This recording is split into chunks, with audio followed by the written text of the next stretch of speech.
hindi. Ang tamang sagot Basta ay yun, hindi. Ilog Cagayan. Hindi ko lang tinuturo sa amin. Baka di ba naintindihan pa? Hindi. So, wala ka pang tamang Hindi sagot. pa yung tinuturo. Okay, next. Ito, Iwan ko madali na lang to, dyan ha? bukas sa altar. Sino ang unang babaeng pangulo ng Pilipinas? Pero yung Ba't 1,000, yan yung kay Jawo. Mali, babae. Tapos yung 1,000, Nagsisimula siya sa letter C. yun sa akin. Adriana Gray? Mali, Miss Universe yun. Alam mo, hindi mo alam. Di naman rin namin pinag-aralan yan eh. Pinag-aaralan pa to ng Saan elementary. natin? Alam mo, hindi mo alam. Si, anong makakalian niya? A. Hindi ko alam. Sagot ay Hindi Corazon pa ako tapos. Aquino. Oh.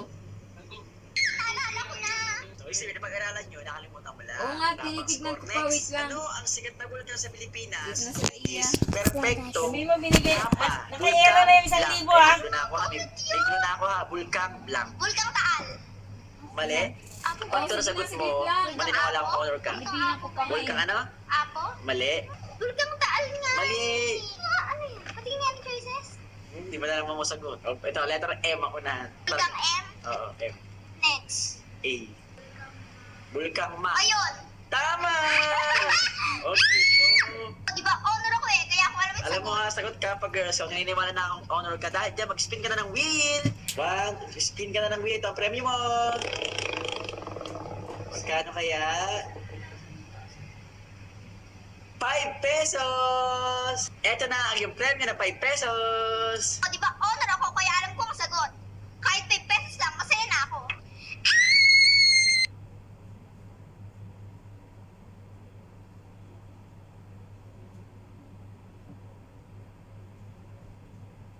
Ngayong araw nga pala, ay birthday ng teacher ni Kapagard na si Teacher Maylin. Grabe, sobrang daming handa. Kaya lang, hindi ko alam kung ano mga tawag sa mga ulam na to. Ito lang alam ko, palabok na mataba. Tapos itong mga puto. Pero pang spaghetti, kaso naka-plastic pa, hindi pa bukas. Tinanong ko nga si Kapagard dito, kung baka siya palang nag-iisang estudyanteng bisita. Ito daw talaga ang unang inimbita dahil first owner siya. Pero maya-maya lang din daw, dadating na yung mga bisitang teacher at mga classmate ni Kapagard. Kaya naman habang wala pa, sumasandok na kami dito. Gusto sana namin kumuha ng spaghetti, kaso hindi pa bukas. Siyempre, mahihain kami, nakakahiya naman kung kami ang unang magbubukas. Kaya naman, ito lang nasandok ni Kapagard sa pirasong karne. Ito naman sa akin, konti lang din kasi gusto namin spaghetti. Dito nga, nag-umpisa pala kami kumain ni Kapagard. Hanggang sa meron siya napansin na tinuro sa akin. Meron palang CCTV na nakatutok sa amin. Pinoproblema tuloy agad namin kung para ba kami makakapag-share. Wala din kasi plastic itong mga plato eh. Doon sana kami magbabalot kaso wala. Pinilisan ko na nga matapos kumain habang wala pang bisita. Dahil walang plastic, ang ginawa ko nga palang technique. Ay sa basong plastic ko na lang nilagay yung puto. Okay lang naman siguro to, hindi nakakaya kasi puto lang naman to at 2 piraso lang. Inaalalahan nga pala ako ni Kapagard na merong CCTV. Sabi ko hindi na ako mahihiya. Normal lang naman ang pagsasyaro. Hindi ko naman talaga totoo siya syaro. Tapos lang talaga agad ako, hindi ko na kayang kainin. Kaya sa bahay ko na lang kakainin. At syempre para hindi nakakaya, pinagkainan nga pala namin. Ay nilinis ko. Tulong ko na rito dahil nag-share nga kami ng puto. Kaya ito, parang binayaran ko na rin yung puto. O, diba? Sobrang sipag namin na sobrang bait namin. Hindi Kapagard. Ito si Teacher May, hindi Kapagard. At sure ako na all of si Kapagard. Pagkatapos nga namin kumain sa birthday na Teacher ni Kapagard, ay dumaretso na kami dito sa 7-Eleven.